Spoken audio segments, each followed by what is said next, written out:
मैं ज्योति सिंह गौर शासकीय कन्या उच्चतर माध्यमिक विद्यालय व्यवहार बाग जबलपुर से।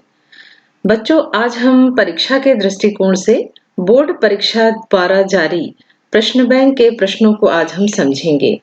आज हम इकाई 1 परिचय का हम अध्ययन करेंगे। तो आप मेरे साथ अपने सभी नोट्स निकाल लीजिए जो अभी आपने साल भर तैयारी की थी। तो आज हम इकाई 1 के बारे में हम समझेंगे। कक्षा 12वीं में हमारी 2 पुस्तक है। एक है व्यष्टि अर्थशास्त्र एक परिचय और दूसरी है समष्टि अर्थशास्त्र एक परिचय। तो ये जो इकाई 1 है हमारी परिचय, ये हमारी व्यष्टि अर्थशास्त्र एक परिचय का अध्याय 1 है। इस इकाई से हमको ब्लूप्रिंट के आधार पर कुल 5 अंकों से प्रश्न पूछे जाएंगे। इस इकाई से आपको एक वस्तुनिष्ठ प्रश्न आने वाला है जो 1 अंक का रहेगा और एक दीर्घ उत्तरीय प्रश्न आएगा आपको इस इकाई से, वो 4 अंक का रहेगा। इस तरह से आपको इस इकाई से 4 अंक के आधार पर प्रश्नों की हमको तैयारी करनी है। वस्तुनिष्ठ प्रश्न पहला हमारा है, व्यष्टि अर्थशास्त्र का अर्थ है। अंग्रेजी भाषा में व्यष्टि को माइक्रो कहा जाता है। व्यष्टि से अभिप्राय अत्यंत छोटी इकाई से होता है। व्यष्टि अर्थशास्त्र विशिष्ट फर्म, विशिष्ट परिवार, वैयक्तिक कीमतों, आयों, विशिष्ट उद्योगों का अध्ययन करते हैं। परंतु यहाँ पे हमको 4 विकल्प दिए हुए हैं। इसमें से हमको चुनना है कि कौन सा विकल्प सही है। पहला है हमारा विशिष्ट आर्थिक इकाइयों का अध्ययन, संपूर्ण अर्थव्यवस्था का अध्ययन, कुल राष्ट्रीय आय का अध्ययन और इनमें से कोई नहीं। संपूर्ण अर्थव्यवस्था का अध्ययन और कुल राष्ट्रीय आय का अध्ययन, ये दोनों विकल्प ये हम समष्टि अर्थशास्त्र में पढ़ते हैं। अभी मैंने आपको बताया कि व्यष्टि अर्थशास्त्र के अंतर्गत हम विशिष्ट आर्थिक इकाइयों का अध्ययन करते हैं। तो इस तरह से ये जो प्रश्न 1 का जो सही उत्तर है हमारा विशिष्ट आर्थिक इकाइयों का अध्ययन। दूसरा प्रश्न है हमारा, व्यष्टि अर्थशास्त्र तथा समष्टि अर्थशास्त्र दोनों हैं। दोनों हैं का तात्पर्य है कि हमको ये बताना है कि दोनों में दोस्ती है या दोनों साथ मिलकर काम करते हैं या दोनों अलग-अलग इकाई के रूप में काम करते हैं। इसमें भी हमको 4 विकल्प दिए हुए हैं। व्यष्टि अर्थशास्त्र तथा समष्टि अर्थशास्त्र आर्थिक विश्लेषण की 2 शाखाएं हैं। आपकी 2 पुस्तकें हैं ना अर्थशास्त्र पढ़ने के लिए, एक व्यष्टि की और एक समष्टि की। दोनों में आप अर्थशास्त्र पढ़ते हैं। व्यष्टि एवं समष्टि अर्थशास्त्र दोनों का क्षेत्र अलग-अलग है, परंतु आर्थिक गणनाओं में दोनों की आवश्यकता होती है। हम किसी एक का अध्ययन करके अर्थशास्त्र का अध्ययन या आर्थिक क्रियाओं को हम नहीं समझ सकते, हमको दोनों की आवश्यकता होती है। इसीलिए यहाँ पर जो सही उत्तर होगा वो क्या होगा, परस्पर पूरक है। व्यष्टि अर्थशास्त्र और समष्टि अर्थशास्त्र दोनों एक दूसरे की पूरक हैं। तीसरा प्रश्न है हमारा, निम्न में से किस अर्थव्यवस्था में सामाजिक हित एवं कल्याण को महत्व दिया जाता है। यदि आप वस्तुनिष्ठ प्रश्नों को अच्छे से पढ़ लेते हैं तो आपको उसका उत्तर ये 4 विकल्प में स्वयं मिल जाता है। तो आप कोशिश करा करिए कि कभी भी यदि आपको वस्तुनिष्ठ प्रश्न आते हैं, आप प्रश्न को बहुत ध्यानपूर्वक 2-3 बार पढ़ा करो। उससे ही आपको उत्तर का अंदाजा हो जाता है। यहाँ क्या दिया हुआ है, निम्न में से किस अर्थव्यवस्था में सामाजिक हित एवं कल्याण को महत्व दिया जाता है। किसको? सामाजिक हित एवं कल्याण को। पहला दिया है यहाँ पूंजीवादी अर्थव्यवस्था। यह नाम से समझ में आ रहा है कैसी अर्थव्यवस्था होगी, जहां पर किसका महत्व होगा, पूंजी का। समाजवादी अर्थव्यवस्था, ये सही उत्तर लग रहा है हमको, क्योंकि यहाँ पर देखिए ये मिश्रित अर्थव्यवस्था में तो पूंजी और समाज दोनों को अधिक महत्व दिया जाता है। तो इसका जो सही उत्तर होगा वो क्या होगा, हमारा सही उत्तर होगा हमारा समाजवादी अर्थव्यवस्था। चौथा प्रश्न है हमारा, उस केंद्रीय समस्या, यहां हमको क्या बताना है, केंद्रीय समस्या की पहचान कीजिए जो उत्पादित की जाने वाली वस्तुओं की मात्रा से संबंधित है। उत्पादित की जाने वाली वस्तु की मात्रा से संबंधित है।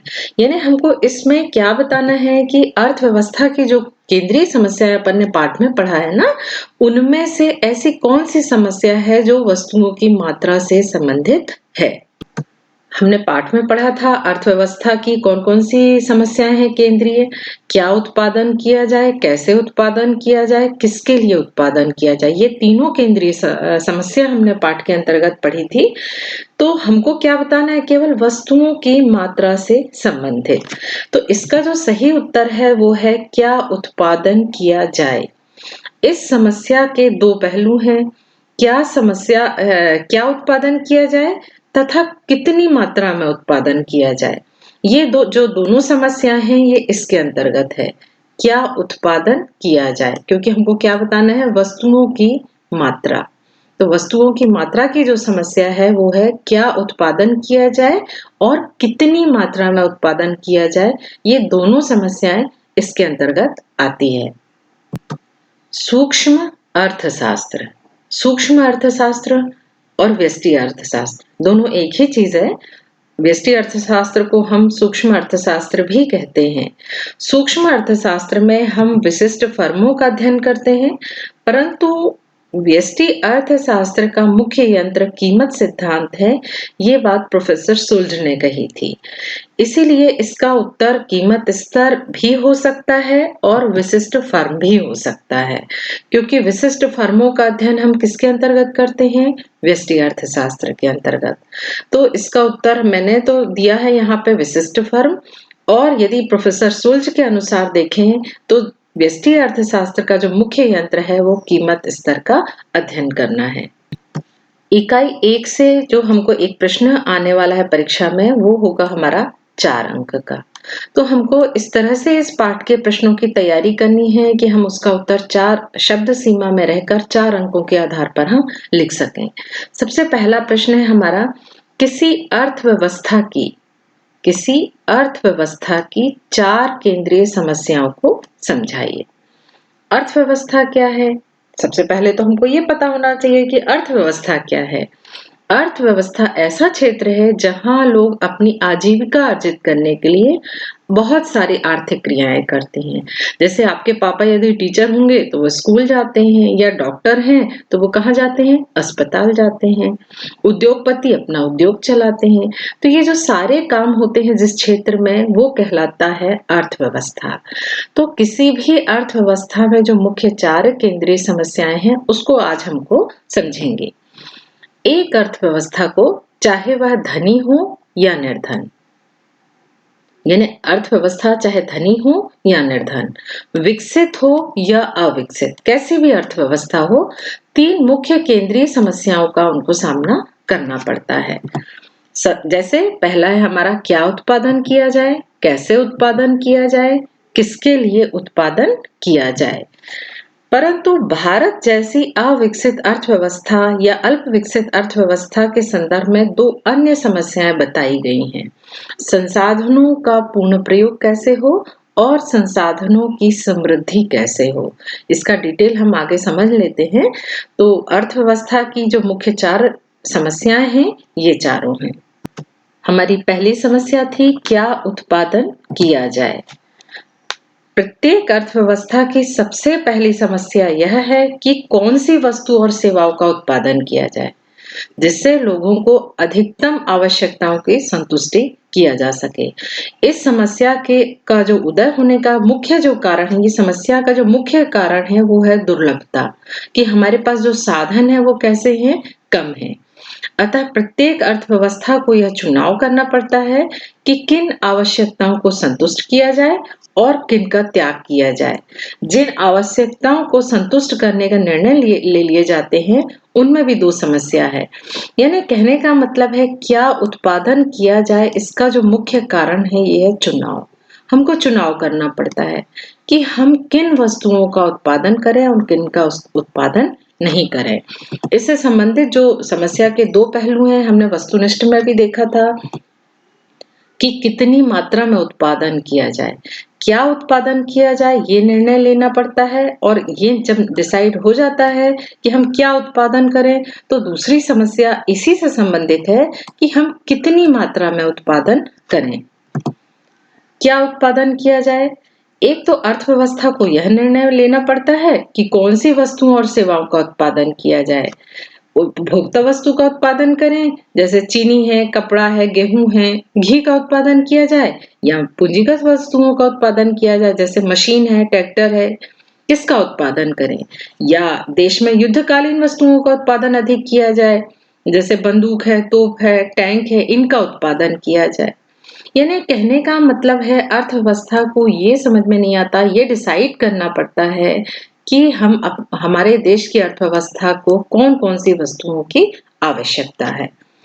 दूसरी समस्या है इसी से संबंधित, कितनी मात्रा में उत्पादन किया जाए। जब ये डिसाइड हो जाता है कि हम इस वस्तु का उत्पादन करेंगे, तब अर्थव्यवस्था को ये भी डिसाइड करना पड़ता है कि कौन सी वस्तुओं और का सेवाओं का उत्पादन के बाद कितनी मात्रा में उत्पादन किया जाए। ये निर्णय लेना भी बहुत कठिन है। उसको उपभोक्ता वस्तु का उत्पादन करें कि पूंजीगत वस्तुओं का उत्पादन करें। उदाहरण के लिए यदि कोई अर्थव्यवस्था ये निश्चित समय में अपने सीमित साधन से कपड़े तथा यदि गेहूं का अधिक उत्पादन करना चाहेगी, तो उसे मशीनों का उत्पादन कम करना पड़ेगा। यानी कहने का मतलब है यदि हम एक वस्तु का उत्पादन अधिक करेंगे, तो हमको दूसरी वस्तु का उत्पादन कम करना पड़ेगा। ऐसा क्यों करना पड़ेगा? क्योंकि हमारे पास जो साधन है वो कैसे हैं? सीमित मात्रा में है। दूसरी जो समस्या है, कैसे उत्पादन किया जाए, ये भी बहुत बड़ी समस्या है। अर्थव्यवस्था की दूसरी मुख्य समस्या है कि वस्तुओं का उत्पादन कैसे किया जाए या उत्पादन की व्यवस्था कैसे की जाए। इस समस्या का संबंध तकनीक से है। तकनीक से मतलब हम कौन सी तकनीक का उपयोग करें। उदाहरण के लिए कपड़े का उत्पादन हाथ करघे की सहायता से हम करें या आधुनिक मशीनों के द्वारा करें। इस समस्या का संबंध संसाधनों के कुशल उपयोग से है। भारत जैसे देश में श्रम प्रधान तकनीक से रोजगार में वृद्धि होगी, जबकि पूंजी प्रधान तकनीक से कुशलता में वृद्धि होगी। उत्पादन की कितनी तकनीक होती है? 2 तकनीक होती हैं। पहला है हमारा श्रम प्रधान तकनीक और दूसरी है पूंजी प्रधान तकनीक।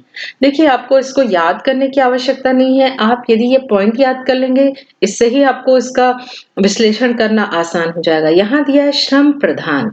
यहाँ पे किसकी प्रधानता अधिक होगी? श्रम की। श्रम का उपयोग पूंजी की तुलना में अधिक किया जाता है। यहाँ किसका उपयोग अधिक होता है? श्रम का उपयोग। और पूंजी प्रधान तकनीक में किसका उपयोग अधिक होगा? पूंजी का उपयोग। यहाँ श्रम का उपयोग कम होगा। परंतु जैसे मैंने आपको भारत के संदर्भ में बताया, तो हमारे देश में चूंकि जनसंख्या भी बहुत ज्यादा है और हमको सबको रोजगार भी देना है और कुशलता का भी ध्यान रखना है, तो हमको दोनों तकनीक पे ध्यान देना पड़ता है कि बहुत सारे लोग बेरोजगार ना हो। तो हम लोग श्रम प्रधान तकनीक का भी उपयोग करते हैं और कहीं कहीं आवश्यकता होने पर पूंजी प्रधान तकनीक का भी हम उपयोग करते हैं। तीसरी समस्या आती है हमारी, किसके लिए उत्पादन किया जाए। 2 समस्या तो हमने हल कर लिया। अब तीसरी समस्या है कि हम किसके लिए उत्पादन करें। यह समस्या चयन से संबंधित है। किससे संबंधित है? हमको चयन करना है कि किनके लिए हम उत्पादन करें। एक अर्थव्यवस्था में विभिन्न वर्ग के लोग, जैसे किसी भी अर्थव्यवस्था में गरीब, मध्यम वर्गीय और अमीर, ये 3 तरह के लोग रहते हैं जिनके क्रय शक्ति भिन्न-भिन्न होती है। क्रय शक्ति भिन्न-भिन्न होती है का मतलब इनकी जो खरीदने की क्षमता है वो अलग-अलग होती है, क्योंकि इनके पास पैसे गरीब के पास कम होते हैं, अमीर के पास अधिक पैसे होते हैं। यदि किसी देश में उत्पादन निर्धन वर्ग के लिए किया जाता है, तो सामाजिक न्याय को प्रोत्साहन मिलता है। इसको आप और दूसरे तरह से कैसे समझ सकते हैं कि यदि अर्थव्यवस्था ने डिसाइड कर लिया कि हमको गरीब के लिए उत्पादन करना है, तो वो कैसा उत्पादन करेंगे? सस्ती वस्तुओं का अधिक उत्पादन करेंगे। और यदि देश में अमीर व्यक्ति अधिक हैं, तो हम उच्च गुणवत्ता वाली वस्तुओं का उत्पादन करेंगे और वो वस्तुएं कैसी होंगी? महंगी होंगी। तो ये अर्थव्यवस्था ही डिसाइड करती है कि हमको किन वर्ग के लोगों के लिए उत्पादन कितना कितना और कितनी मात्रा में करना है। चौथी जो समस्या है ये अविकसित अर्थव्यवस्थाओं के संदर्भ में है। जैसे पहला है इसमें हमारा संसाधनों का पूर्ण प्रयोग कैसे हो, ये भी एक समस्या है। हमारे भारत देश में ही आप देखते हैं कि हमारे देश में बहुत ज्यादा बेरोजगारी है। हमारे देश में जनसंख्या भी अधिक है परंतु हम उनका पूर्ण उपयोग नहीं कर पा रहे हैं। और संसाधनों की समृद्धि कैसे हो, दूसरी समस्या क्या है, संसाधनों की समृद्धि। संसाधनों की समृद्धि की समस्या अप्रयुक्त या अशोषित संसाधनों की समस्या से है। तकनीक के अभाव के कारण हमारे पास तकनीक यदि नहीं है, तकनीक के अभाव के कारण संसाधन जैसे प्राकृतिक गैस है, तेल है, खनिज है कि एक बड़ी मात्रा अविकसित देश में अप्रयुक्त रहती है। हमारे देश, आप सभी जानते हैं कि हमारा देश प्राकृतिक संसाधन से भरपूर है, परंतु हमारे देश में तकनीक का अभाव है जिसकी वजह से हमारे देश के संसाधनों का ही हम पर्याप्त मात्रा में उपयोग नहीं कर पाते। यदि हमारे पास तकनीक यदि अच्छी हो जाती तो हमारे संसाधनों का हम सही तरीके से उपयोग कर लेते और हमारा देश और अधिक, हमारे देश की जो सकल घरेलू उत्पाद है, जीडीपी है, वो उसका स्तर बहुत अधिक बढ़ जाता। तो ये अविकसित देशों के संदर्भ में हमारी चौथी समस्या है। संसाधन तो है परंतु इनका पूर्ण प्रयोग कैसे हो और संसाधनों की समृद्धि कैसे हो। प्रश्न क्रमांक दूसरा है केंद्रीकृत योजनाबद्ध अर्थव्यवस्था। ये अर्थव्यवस्था का एक प्रकार है। हमने देखा था अभी अर्थव्यवस्था क्या होती है। अर्थव्यवस्था हम के जो प्रकार है पढ़ेंगे इस पाठ में हमारे, उसमें हमको ये बताना है कि केंद्रीकृत योजनाबद्ध अर्थव्यवस्था क्या होती है। नाम से समझ में आ रहा है केंद्रीकृत, यानी ये केंद्रीकृत होती होगी, इस पर किसी विशेष का अधिकार, केंद्र का अधिकार होता होगा। एक अर्थव्यवस्था में आर्थिक क्रियाएं, उत्पादन, उपभोग, निवेश एवं विनिमय की क्रियाएं होती हैं।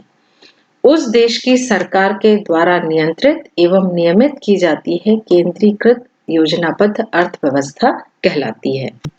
इसे हम ऐसे भी लिख सकते हैं कि केंद्रीकृत योजनाबद्ध अर्थव्यवस्था में मांग एवं पूर्ति पर सरकार का नियंत्रण होता है। इसमें उत्पादन करने का जो मुख्य उद्देश्य होता है वो सामाजिक कल्याण होता है। यानी आप ये समझ लीजिए कि यहाँ जो मुख्य होता है वो कौन होता है, सरकार। सभी आर्थिक क्रियाओं पर किसका अधिकार नियंत्रण होता है, सरकार का नियंत्रण होता है। हमारे देश में तो मिश्रित अर्थव्यवस्था है परंतु चीन वर्तमान में केंद्रीकृत योजनाबद्ध अर्थव्यवस्था का निकटतम उदाहरण है। यहाँ पर सरकार का प्रभुत्व अधिक है। केंद्रीकृत योजनाबद्ध अर्थव्यवस्था की प्रमुख विशेषताएं। सबसे पहला है उत्पादन संबंधी निर्णय सरकार के द्वारा। केंद्रीकृत अर्थव्यवस्था में उत्पादन संबंधी सभी निर्णय सरकार के द्वारा लिए जाते हैं, अर्थात केंद्रीकृत अर्थव्यवस्था में आर्थिक स्वतंत्रता का अभाव होता है। यानी कोई भी व्यक्ति जो आर्थिक क्रिया है वो अपनी मर्जी के हिसाब से नहीं कर सकता, उसको किससे परमिशन लेना पड़ेगा, सरकार से। जो हायर अथॉरिटी होती है यहाँ पे वो कौन होती है, सरकार होती है। तो जो भी उत्पादन संबंधी निर्णय है वो कौन लेगा, सरकार लेगी। दूसरी विशेषता है प्रतियोगिता का अभाव। केंद्रीकृत अर्थव्यवस्था पर सरकार का नियंत्रण होने के कारण प्रतियोगिता का अभाव पाया जाता है। यानी यहाँ कंपटीशन नहीं होता। क्यों नहीं होता, क्योंकि जो भी निर्णय लेगा वो सरकार लेगी। जबकि जो बाजार अर्थव्यवस्था होती है वहां पर हर व्यक्ति स्वतंत्र होता है, कोई भी अपना उद्योग स्थापित कर सकता है, जबकि यहाँ पर केवल कौन निर्णय लेता है, सरकार। इसीलिए यहाँ पर प्रतियोगिता का अभाव पाया जाता है। उत्पत्ति के साधन पर सरकार का स्वामित्व। केंद्रीकृत अर्थव्यवस्था में उत्पत्ति के साधनों पर सरकार का स्वामित्व होता है, अतः उत्पादन संपत्ति जैसे भूमि है, पूंजी है आदि का प्रयोग निजी लाभ के लिए ना किया जाकर, यानी निजी लाभ के लिए यह काम नहीं किया जाता, किसके लिए किया जाता है, सामाजिक उद्देश्य के लिए। जो भी काम होता है वो सभी खुद का लाभ यहाँ नहीं देखा जाता बल्कि सामाजिक, समाज का लाभ देखा जाता है। चौथा है हमारा आर्थिक नियोजन। केंद्रीकृत अर्थव्यवस्था की प्रमुख विशेषता आर्थिक नियोजन का पाया जाना है। यानी जो भी निर्णय, जो भी आर्थिक नीतियां निर्धारित होती हैं वो कौन करेगा? उसका निर्णय सरकार करेगी। तो आप एक शब्द इसके लिए याद कर लीजिए कि जो भी निर्णय होता है वो सभी सरकार करती है। इसीलिए यहाँ निजी लाभ का कोई स्थान नहीं होगा, जो भी मुख्य स्थान होगा वो समाज का कल्याण होगा। अगला प्रश्न है हमारा तीसरा, बाजार अर्थव्यवस्था। अभी हमने केंद्रीकृत देखा था, अब हम दूसरा पढ़ रहे हैं बाजार अर्थव्यवस्था। ऐसी अर्थव्यवस्था जहां आर्थिक क्रियाओं पर बाजार की शक्तियों का नियंत्रण होता है, बाजार अर्थव्यवस्था कहलाता है। इसको आप सीधे कह सकते हैं कि यहाँ पर सरकार का नियंत्रण नहीं होता, सरकार की भूमिका न्यूनतम होती है। इसमें उत्पादन का जो मुख्य उद्देश्य होता है वो लाभ कमाना होता है। सरकार की कोई प्रत्यक्ष भूमिका यहाँ पर नहीं होती। अर्थव्यवस्था का जो भी विकास है वो बाजार की शक्तियों पर छोड़ दिया जाता है। सरकार यहाँ पर कोई भी प्रतिबंध नहीं लगाती। बाजार अर्थव्यवस्था की विशेषता कौन कौन सी है? सबसे पहला हमारा निजी संपत्ति का अधिकार। बाजार अर्थव्यवस्था में प्रत्येक व्यक्ति को संपत्ति प्राप्त करने, रखने और प्रयोग करने का पूर्ण अधिकार होता है। निजी संपत्ति को अपने उत्तराधिकारी को हस्तांतरित करने का अधिकार प्राप्त होता है। यानी स्पष्ट है यहाँ पर कि यहाँ पर सरकार का इंटरफेरेंस नहीं होगा, सरकार कोई भी हस्तक्षेप नहीं करेगी। हम अपनी संपत्ति का अपने अनुसार अपने लाभ के लिए उसका उपयोग कर सकते हैं। दूसरा हमारा बाजार अर्थव्यवस्था की विशेषता में दूसरा है हमारा आर्थिक स्वतंत्रता। बाजार अर्थव्यवस्था में आर्थिक स्वतंत्रता होती है। व्यक्ति अपनी इच्छा अनुसार किसी भी व्यवसाय को चुन सकता है। यदि मैं चाहूं तो मैं कार का उत्पादन भी कर सकती हूँ और बाइक का भी उत्पादन कर सकती। यदि मुझे जिस उद्योग में लाभ अधिक दिख रहा है या उसकी मांग अधिक दिख रही है तो मैं उस चीज का उद्योग स्वयं सेलेक्ट कर सकती हूँ। तीसरा है हमारा लाभ का उद्देश्य। बाजार अर्थव्यवस्था में लाभ का उद्देश्य प्रमुख होता है। यहाँ पे किसका उद्देश्य होता है? लाभ का। आप भी यदि कोई उद्योग स्थापित करेंगे तो आप सरकार का लाभ थोड़ी ना देखेंगे। आपका जो मुख्य उद्देश्य होगा वो आपका स्वयं का लाभ कमाना है। व्यक्ति केवल उन कार्यों को संपादित करता है जिसमें उसे अधिकतम लाभ की प्राप्ति होती है। चौथा है हमारा स्वतंत्र प्रतियोगिता। बाजार अर्थव्यवस्था स्वतंत्र प्रतियोगिता पर आधारित होती है। क्रेता, विक्रेता, उत्पादक पर्याप्त संख्या में होते हैं, वे आपस में प्रतियोगिता करते हैं। यानी यहाँ पर जो वस्तु का उत्पादन है वो मांग और पूर्ति के संतुलन से होता है। जिनकी मांग अधिक होती है वहां उसका उत्पादन अधिक किया जाता है। अच्छा, ये जो स्वतंत्र प्रतियोगिता है, प्रतियोगिता भी यहाँ पे स्वतंत्र होती है। यदि मैं मान लो फोन का उत्पादन कर रही हूँ, यदि मेरे फोन की क्वालिटी अच्छी नहीं है तो मेरे फोन की मांग क्या हो जाएगी? कम हो जाएगी। यदि दूसरा व्यक्ति अच्छा फोन बना रहा है तो उसकी मांग क्या होगी? अधिक होगी। तो इस तरह से यहाँ पे सरकार का हस्तक्षेप नहीं है। यदि मैंने अच्छी क्वालिटी का फोन बनाया तो मेरे फोन की मांग अधिक हो जाएगी। जबकि यदि मैंने घटिया क्वालिटी किया, फोन की जो क्वालिटी है वो खराब कर दिया और महंगी कीमत पर बेचा तो मेरे फोन की मांग अपने आप कम हो जाएगी। इस तरह से बाजार अर्थव्यवस्था में जो प्रतियोगिता होती है वो स्वतंत्र होती है। प्रश्न चौथा तो ये बहुत सरल है। आपने ये प्रश्न का उत्तर आप स्वयं भी कर सकते हैं। केंद्रीकृत योजनाबद्ध अर्थव्यवस्था और बाजार अर्थव्यवस्था में अंतर बताइए। ये दोनों हमने इसको डिटेल में अभी पढ़ लिया है। अब हमको इसमें क्या बताना है? अंतर बताना है। केंद्रीकृत योजनाबद्ध अर्थव्यवस्था, यह वह अर्थव्यवस्था है जहां आर्थिक क्रियाओं पर केंद्रीय अधिकारी या सरकार का संपूर्ण नियंत्रण होता है, जबकि बाजार अर्थव्यवस्था में बाजारी शक्तियों का नियंत्रण होता है। आर्थिक निर्णय सामाजिक कल्याण को ध्यान में रख के लिए जाते हैं। यहाँ पे किसको ध्यान रखा जाता है? सामाजिक कल्याण का। जबकि यहाँ पर बाजार अर्थव्यवस्था में लाभ को अधिकतम करने का उद्देश्य होता है, क्योंकि यहाँ पे व्यक्ति स्वयं अपना निर्णय लेता है। तो वो कैसे निर्णय लेता है? जिससे उसको लाभ अधिकतम हो। आर्थिक क्रियाएं सार्वजनिक क्षेत्र में सक्रिय होती हैं। यहाँ जो भी आर्थिक क्रियाएं होती हैं वो सार्वजनिक क्षेत्र को ध्यान में रख के होती हैं, जबकि बाजार अर्थव्यवस्था में निजी क्षेत्र अधिक सक्रिय होता है। यहाँ उपभोक्ता प्रभुत्व नहीं होता, यहाँ समाज का अधिक ध्यान दिया जाता है, जबकि यहाँ पर उपभोक्ता प्रभुत्व होता है। उपभोक्ता प्रभुत्व होता है का तात्पर्य है कि जो व्यक्ति या जिन वस्तुओं की मांग अधिक होती है, उन्हीं वस्तुओं का उत्पादन अधिक होता है। अधिकतर संस्थानों पर सरकार का नियंत्रण होता है और अधिकतर संस्थानों पर जनता का नियंत्रण होता है। तो इस तरह से आपने यदि प्रश्न को अच्छे से समझ लिया है तो आप आसानी से अंतर भी समझ सकते हैं, या आप ये अंतर को अच्छे से समझ लीजिए तो अलग-अलग यदि आपको प्रश्न आता है कि केंद्रीकृत योजनाबद्ध अर्थव्यवस्था की विशेषता बताइए, तो आप ये 5 लिख सकते हैं। यदि बाजार अर्थव्यवस्था आएगा तो आप ये 5 लिख सकते हैं। तो इस तरह से एक प्रश्न से आप 3 प्रश्नों की तैयारी भी कर सकते हैं। अगला प्रश्न समझाने से पूर्व मैंने यहाँ कुछ विश्लेषण दिया है, इसको यदि आप बहुत ध्यानपूर्वक समझ लेंगे तो आप अगला प्रश्न जो है उसका उत्तर आसानी से लिख सकते हैं। सबसे पहला स्टेटमेंट मैंने यहाँ दिया है कि स्वतंत्रता प्राप्ति के समय भारत में निर्धनता से प्रभावित जनसंख्या का प्रतिशत आज की तुलना में अधिक था। यानी भारत में निर्धनता से प्रभावित जनसंख्या का प्रतिशत आज की तुलना में अधिक था। पहले अधिक गरीब लोग थे अधिक था, यानी ये कैसा कथन है? भूतकाल से संबंधित है। दूसरा है भारत में 22% जनसंख्या निरपेक्ष रूप से निर्धनता रेखा के नीचे है का मतलब है अभी है। तो ये कौन सा काल हुआ? हमारा वर्तमान काल।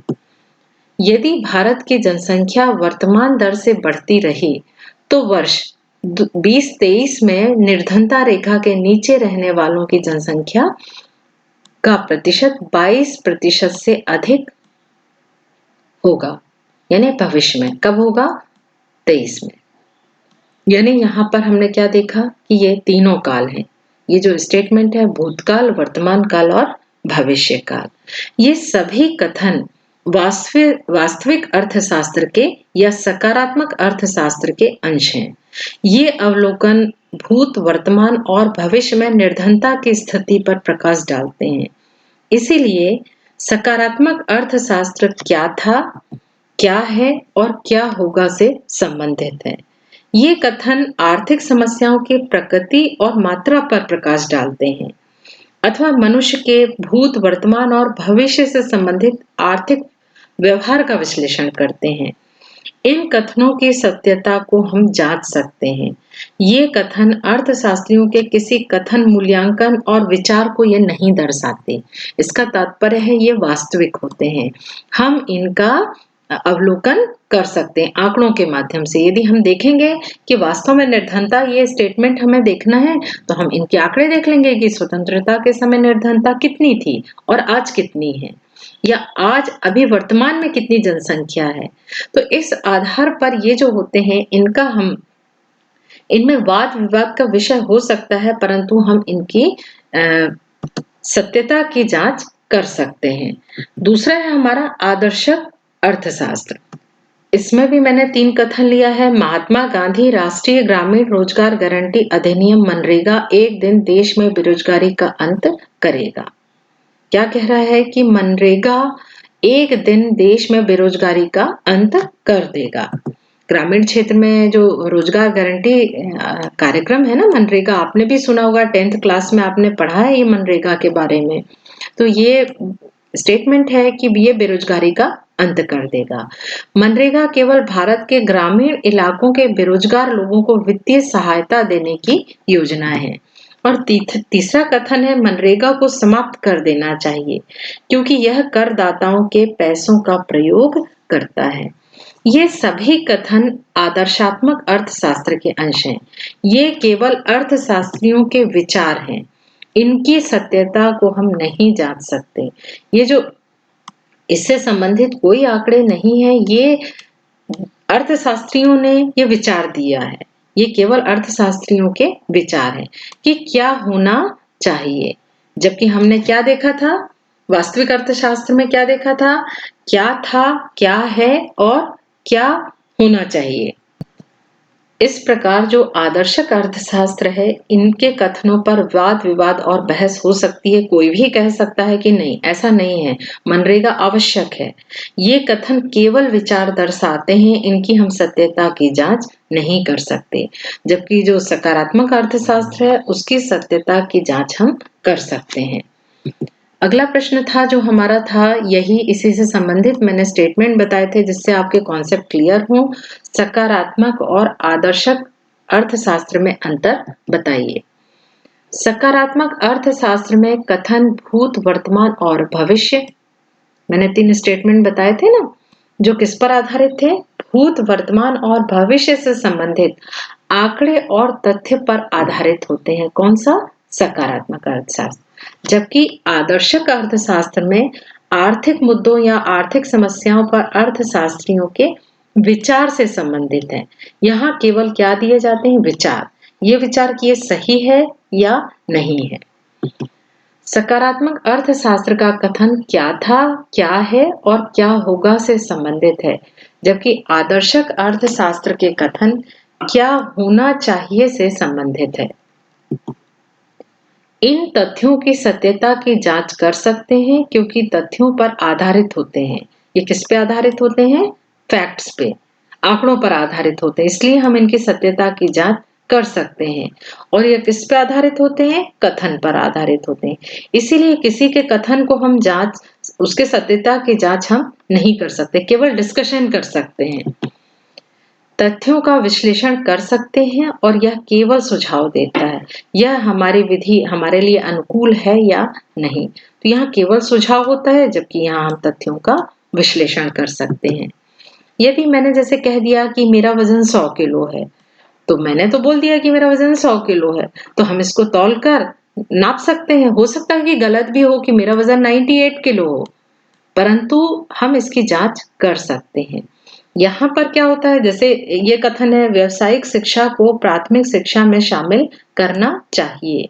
तो इसके पक्ष और विपक्ष में तर्क हो सकते हैं कि व्यावसायिक शिक्षा को शामिल करना चाहिए। तो कुछ लोग बोलेंगे कि हाँ करना चाहिए, इससे हम आत्मनिर्भर हो जाएंगे, रोजगार बेरोजगारी की समस्या हल हो जाएगी। और कुछ ये कहेंगे कि नहीं नहीं नहीं, शामिल होना चाहिए। तो इस तरह से ये केवल कथन है और ये कैसे होते हैं? तथ्यों पर आधारित होते हैं।